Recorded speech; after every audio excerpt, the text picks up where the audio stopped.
Hey Amr, welcome to Hey, Pressplay. thank you, Vineet. How are you, my friend? Yeah, very good. For those of listeners and viewers who don't know, Amr is the founder of Fanzword, one of the fastest growing fan engagement platforms in the Middle East. Welcome to Pressplay. And maybe Amr, you want to start by introducing yourself and what you're building with Fanzword. Thank you so much. Thank you so much. Thank you, Vineet, for having me. My name is Amr. I'm the co-founder and CEO of Fanzword. And as a quick story on how we built Fanzword, first I was working in traditional corporate sales, marketing, business development, where I grew in my career quite quickly, and I mean in a way that would make me have many experiences in managing teams and building products. And then the pain point really when we wanted to say, okay, let's travel to the World Cup, and it's going to be an amazing opportunity for us to go there. I'm Egyptian, so it's been almost 30 years since Egypt has been in the World Cup. And then when we traveled to the World Cup, what we saw is we spend a lot of our time, effort, and money, but we are not rewarded in any way. And this applies for all football fans and many sports, actually. I know in the region here there are, you know, there is a lot of pushing in terms of sports and entertainment and specifically football in Saudi. But I mean, when we wanted to create Fansword, we really saw a problem that millions of people suffer from in our region and I'm sure in the world. And then we wanted to solve that. Nice. Okay, got it. And so tell me about Fansword. What is the value proposition? Um, what happens when I download the app and start the app? What can I do? What's the engagement? Absolutely. So the first thing is, I mean, uh, as Fansword as a whole, we solved the problem of having multiple platforms where you follow sports and play games and so on. We built a product that is an all-in-one app where you can follow all of that in one app, play and win. The most important part are the rewards and the incentives we give to our users. Now, these users are traditionally, as any normal football persona, they are changing their persona every single day of the week. And I really do mean that. Today, Vinit wants to follow matches. Tomorrow, Vinit wants to play fantasy. The day after tomorrow, he wants to do predictions and follows news and so on. So we build the product to kind of serve this ever changing persona. Now, the moment you log in, you'll find all the live scores with all, of course, the data, the rankings, every single thing about the match. What you expect from a live score app, you will see there in Fansword. Now, before the match, the users they predict the scores, the first team to score, and the first player to score. And then during the match, they recommend substitutions. Any of that, any of this, whatever this happens, they get points for that. And the points are redeemed into rewards. We also have news as well from our own content team. But what we always say to everyone is if you're really a football fan, Fansword is the only app you'll ever need. And then we complete it with incentivized rewards. Awesome, man. So and to take a step back, which year did you start Fansword? Yeah, so we started Fansword as a sketch and an MVP back in 2021. Back then, we were incubated by In5 Tech, and from then, of course, we were all, of course, bootstrapping at that time. We started building a product, and then we pivoted and added the game and so on, and then we did like a soft launch during the World Cup of 2022. Okay, awesome. And so in terms of the users and the user behavior, what is What is something that you're seeing? And I'm assuming that, of course, the interaction is more when there's a live match going on. So, what happens once there is no game going on? Is there stuff that users can do off season as well?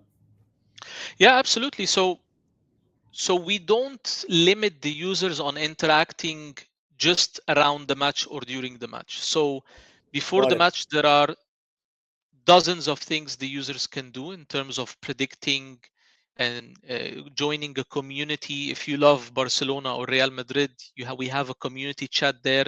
The guys are always there, exchanging rumors, talking about the certain matches, being a bit analytical about how the coach is kind of moving the team, and of course there is news and so on. So the content is driven by the users when the match is still didn't start. So Right. let's call it off heat moments is driven by the fans, driven by our users. And then during the match, of course, what dictates the engagement is how hot the match is in terms of the teams or in terms of the score and so on. Awesome. So I like the fact that, even though there's social media, there's no real single place, especially here in the Middle East, where fans can go and interact, and more of a community feel, right? Because you want to basically exchange banter with friends, but also other users in a brand safe environment. And of course, if you have the ability to predict and get some rewards for it, then Yeah, yeah. it's a win-win. Um, Super interesting, and also, I think in the world of football, there's some football game going on somewhere in the world in some league at some point in time, right? Always there is some action that is happening. So Absolutely. I mean, the FIFA president now, Gianni Infantino, just does not want 1 week off of football, which is good for apps like us. right, right, Yeah, absolutely, absolutely. yeah, And over the last, let's say, 5 years, so Fansword is fan engagement app. I we understand the whole three C's. You have content, commerce, community, all supercharged with football fan engagement. What is the biggest learning that you have picked up over the last 4 years, 5 years since you started to help enhance the experience? yeah, absolutely. So first thing is, I think it's safe to say, and I hope everyone listening to our podcast is appreciating my honesty. You never start with the perfect product. Absolutely not. Absolutely, You absolutely. you pivot, you enhance, and sometimes you think that a certain feature would be the best thing you'd ever launch, and then suddenly you're surprised that engagement is not that good, performance is not that high. So you pivot until you find the right product that not only engages users but also can be revenue generating. Now, the biggest learning is that we have tried to bring in users and acquire users by so many different methods. And at the end of the day, the user generated content or social is the best way. I'll tell you why. Because if I go to a content creator and ask them to promote Fansword and they like it,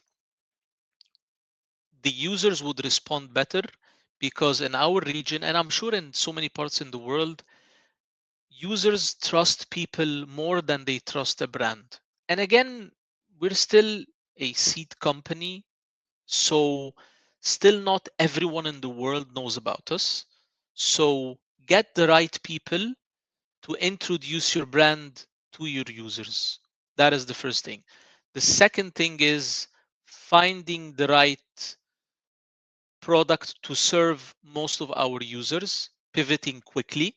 We had a lot of tech work, and that is something that I would give my advice to any founder.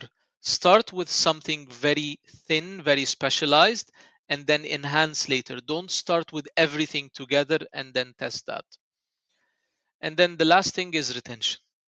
Um, Yeah, yeah, the retention thing in any business, whether it's FMCG, whether it's apps, whether it's fintech, whether it's sports tech, whether it's gaming, I mean, retention is the single most important uh, uh, thing that you need to focus on, because it is not that difficult to get users to see your product. But in order for them to love your product and stay on your product, you need a lot of work. And not a lot of work in terms of features or in terms of spend. You need a lot of work in terms of, life cycle marketing and how you incentivize these users. Because at the end of the day, uh, these users would stay for a reason. You need to unravel what that reason is and then work on keeping them by enhancing these reasons. Yeah. Yeah, absolutely. In terms of your feedback, I mean, I'm sure that since you are monitoring the community, so firstly, how do you monitor? Like, when people are chatting, there's moderation that's going on, or how does that work? Well, we still rely. Look, there are two ways. There is the automated way in terms of if someone says something that we have already put in uh, automated to kind of cross it out or to send a warning. That is the first thing. But of course, nowadays people can write anything and then put like a dot or an at between the word, and then you can clearly know what he means by that. So what we do is we have our own community managers and their Got it. team, and they're monitoring that. The most important thing, and that's the best thing about having loyal core users, they report to us everything. If there is a small glitch going on, like last World Cup, we had our core users. We were still a very, very, young new business, and they reported every single thing for us. Yes, we had our community manager and our UI UX and our QA QC engineers, but thankfully, with the help of our core users, we never miss something like that. Got it. That's good. But And but then, I'll add on something else. I mean, to be honest, I haven't seen much. There are very, very, very few examples where we had to, you know, to interfere between users or to warn a user. It's very, very, very rare. And I would say once every 3, 4 months. That's the reality. I mean, got it. Got it. yeah. And then, how do you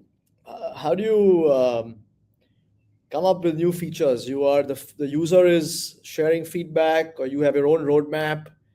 How do you decide, or is it more commercial, or is it more commercially driven? Well, it's a mix of all three, by the way, I would say. So, first thing is we have our roadmap, and then before deploying the roadmap, we make sure that everything is absolutely needed from the users. And if this is absolutely needed from the users and not revenue generating, but increasing retention, we would launch it.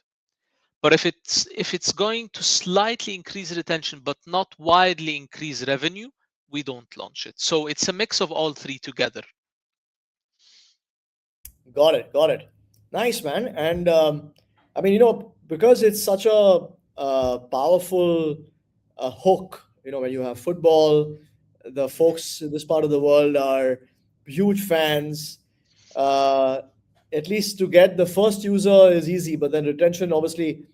So, my next question is that every user that comes in, for example, right, if they don't win, they are still willing to have a chat and engage. Yeah, absolutely. So there are so many things in fans word that we actually break them down into the core users, the one who are very intense on the competition and win, and they get the mega rewards. The ones who engage lightly, we do separate competitions for them on draws, not on incentivized behavior.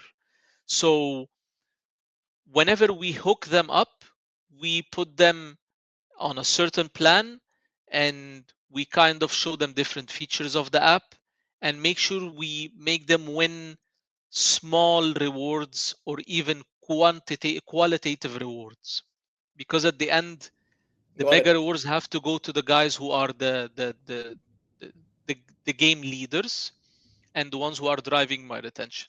Now, outside of that, yes, we do have users who go check the live scores, check the news, comment, like, rate players and goals, but they don't compete within the game. Yes, they're not as valuable as the ones who are driving the game, but we still have a very good, healthy number of those users. Yes, Oh, superb, man. That's awesome.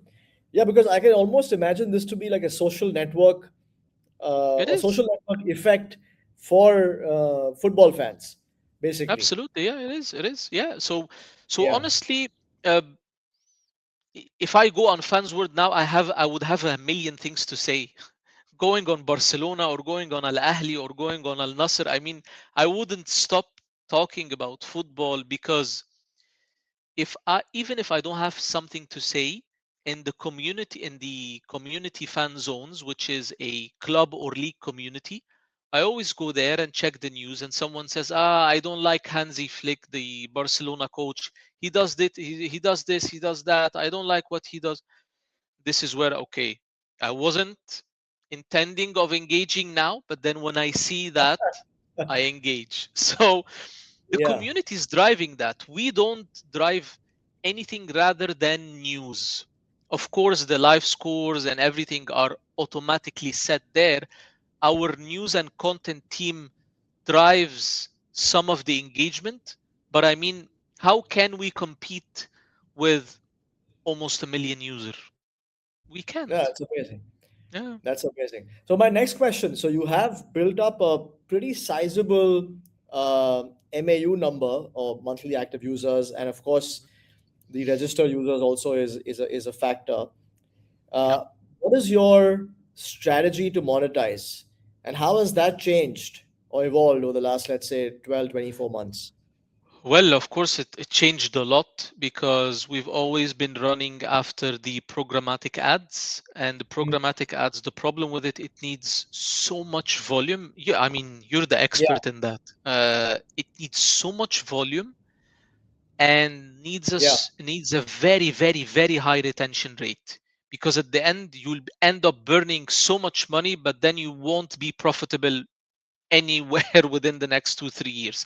And unfortunately, we're not back in Facebook days where I think they switched off like the revenue streams for like 5 6 years, and yeah, then they yeah. switched it on once there was like, I don't know, billion user or whatever. So Right. yeah, I mean, we don't have that luxury nowadays to stay that long without monetizing. So we drive the engagements through sorry, the revenue through more sponsored ads by focusing on one certain brand or two certain brands within one league and make them run this league and have their ads there. Then we monetize much, much, much higher than the programmatic ads. Now you need to remember that in our sort of apps, it is not a way to monetize in our region for our users and our investors by having betting. Unfortunately, it doesn't work in our region. If you Absolutely. ask me man to man, I would tell you, fortunately, it doesn't work in our region because Mm. I'm against that concept as a whole. I know Mm. I might upset some people, but I'm sorry. This Mm. is not something that has proven to be healthy for the consumers or the users. It might have been very Right. healthy for some businesses, but not that Right. much for the users, especially if we consider them family. Yeah, absolutely, absolutely. I think your personal um, outlook and perspective also matters, because there are Absolutely, yeah. certain certain people and founders that I know who will do anything to get that extra revenue, right? But then you know there's a certain way of playing the game, right? As they say. Yeah. I Yeah, mean, yeah. for It's very example, risky to do that now. It's very, yeah, very, very, very risky because right. even if I was okay with that concept, Mm, the Play stores and Apple Store or Google Play, they won't make it pass.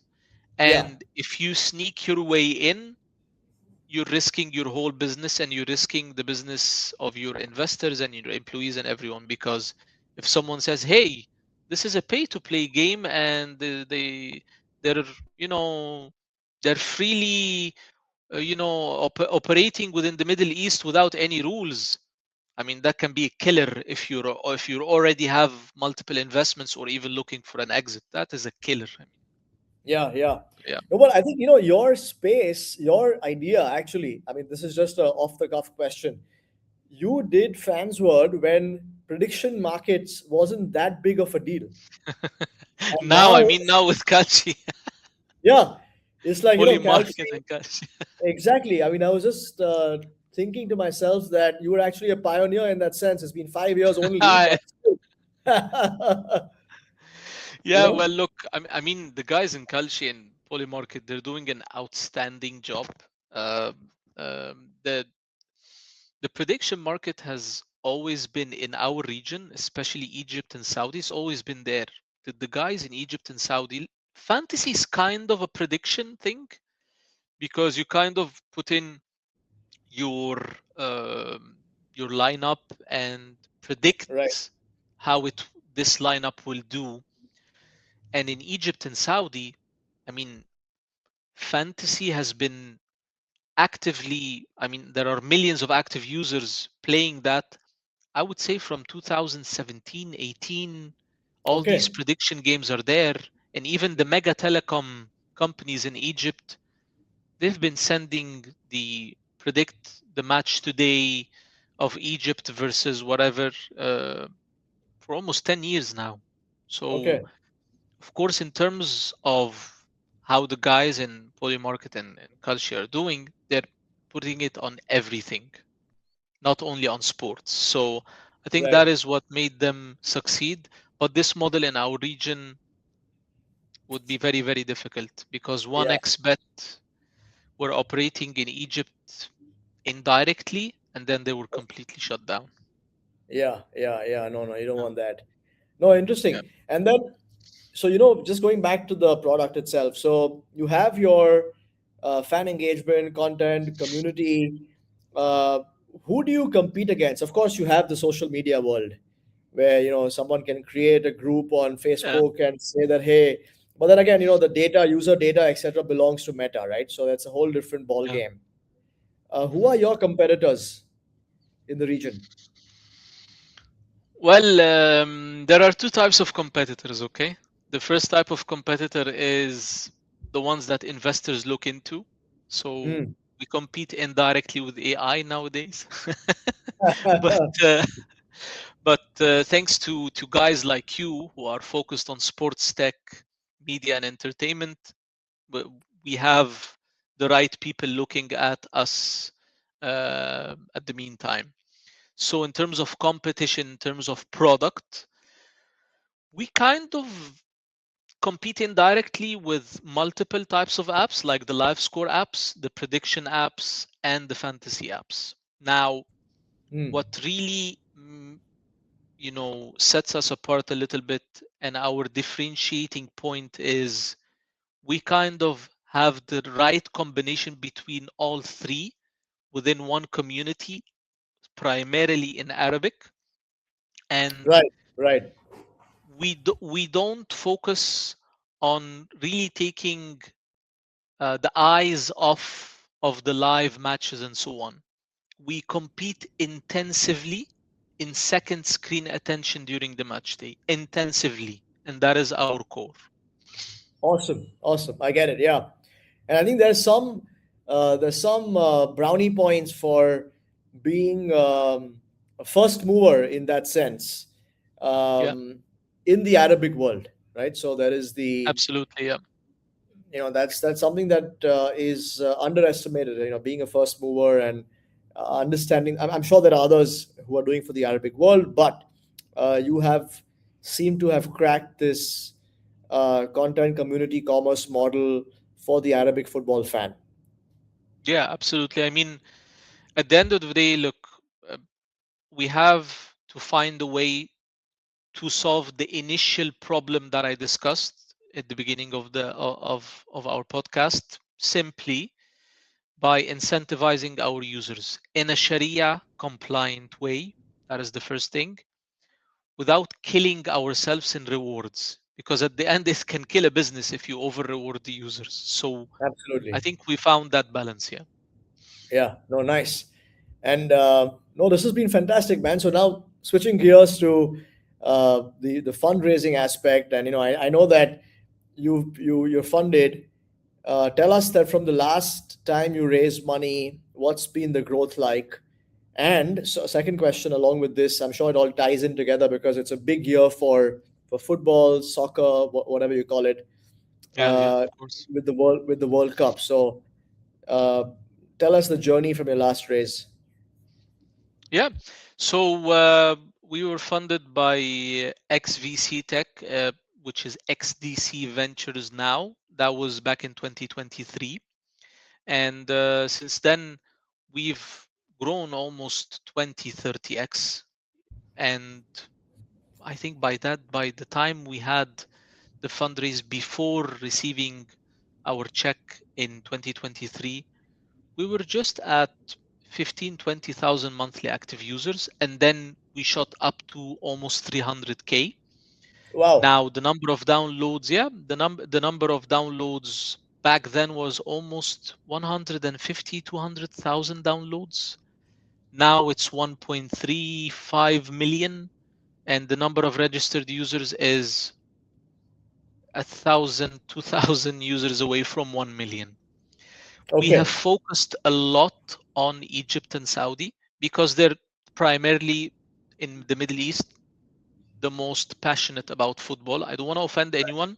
I mean, I know in Morocco, in Algeria, Tunisia, they're extremely, extremely passionate. But I mean, we talking now about passion and volume. So both were on our target list to grow in. And of course, we've added some features like the marketplace, which is Mm-hmm. like an enabler for us to start speaking to the brands by showing them how many users we got and how many orders they can do. And then we started adding some features. We started removing some features after testing them. This is the reality. And after that, we focused on monetizing these users through these direct ads. Nice. Awesome. And 2026, year of football in the US. Yep. Uh, Exciting times for Fansword, huh? Yeah. Well, we're building the momentum for the World Cup from now. Uh, the excitement for the World Cup starts a couple of weeks to a month before the World Cup. World Cup is mid-June. June, So yeah. once the final of Champions League is Hmm. played and done, the anticipation and for the World Cup will start, and the Nice. debates will start. Who will win it this time? And this time it's a much larger World Cup than before. So we're Yeah. breaking down this World Cup to multiple parts, so we can run multiple competitions around it because that is way too big of a competition for me to treat it as only one. We have to treat the group stage as thing, and then the knockouts is another thing, and then there will be multiple brands, multiple ideas, multiple competitions, daily competitions, and we'll make sure that the users continue to spend almost 1 hour a day on the app. This is for our core users. Yeah, Awesome, man. I can't wait. I think it's going to be exciting. Uh, absolutely. and I think the time zone difference doesn't help. But having said that, I know that any World Cup and people are late to work, they make sure that they watch the game. And especially with the GCC countries that are playing, I'm sure there's going to be a lot of action and focus. Absolutely. So I think the last time I was living in Dubai in Brazil 2014. Yep. And the time difference was huge. And we attended all the we watched all of them. I mean, it's always they try to to get it at the right time for all the They parts try. of the world. Yeah, But yeah. I mean, there will be some matches within the group stage that some of us will have to miss because I think they will be played by 3, 4 a.m. Dubai Right. time. which is also for the region would be difficult. But I'm sure for Egypt, Saudi, and any other Middle Eastern um, um, team absolutely will be followed by everyone, just as we did with Morocco until they reached the semi-final in last World Cup, and just Yes. as we did with Saudi when they beat Argentina, or Tunisia when they beat France. Awesome, man. Super exciting times. We can't wait for the World Cup, and I'm a huge Yeah. fan of what Fans World Are is. you going? I was Are you, considering it, but the tickets are all insanely expensive already. oh my God! I need to find a sponsor or something. I mean, I need to talk to our partners to see, because I mean, I've seen the tickets. I think they were like $2,000, $3,000 a ticket. Yeah. So I think the I ticket mean, is okay, but getting there, like the airline prices during that time, airline and hotels is just insane. I So mean, imagine, Vinit, you're saying $2,000, $3,000 a ticket is okay. Imagine the problem I'm trying to solve, really, that our users are the heart and blood of the industry, and for them to attend the World Cup, they have to pay $2,000, $3,000. I was outside of the final of World Cup of 2006, which was Italy versus France. I was there in Germany, and the tickets outside, and it was, the match was about to start, huh? The tickets were about 500 euros oh, for the final of World Cup. Yes, of course, cheap. if there is black market or something, they will spend like 1,000 or something. But I mean, for group stage, I can see $2,000 now. So I Yeah, mean, it's crazy. This our this World users Cup is, have been complaining about about this. It's extremely expensive, to be honest. I mean, yeah, it is. It is. you're basically saying only the high class or the elite can go Yeah, attend the World Cup, and then of course from quarter final up to the final, it's game over for everyone. yeah, absolutely, Yeah, absolutely. But hey, I think I think having it in the US should be fun. And absolutely. they always do a great job with the sponsors and putting on a very they have the Yeah, experience of the NFL, etc. So it should be fun. Let's see. absolutely. Yeah. But good luck, Amr. Thank you for your I'm looking time. forward. Really appreciate Thank you it, so much, my friend. and hope your favorite team does well in the World Cup that's coming up. I mean, I don't know. We'll see. I mean, my favorite team um, won the last World Cup. Oh, nice. Okay, Yeah, awesome. so This if you year is can going to be see, you can yeah. see his badge. Ah, lovely. Yeah. So and of course I'm gonna cheer for Egypt and Saudi and Of course. all other Middle Eastern ones, but it's gonna be a tough one. But I'm expecting either Spain. I think Spain will do it. Spain should be, yeah. Even I have my money on Yeah. Spain. Yeah. Yeah. Awesome, Yeah. buddy. Have a great weekend. Thank you for your time. Thank you so much, my friend. See you soon. Thank you for having me. Thank you.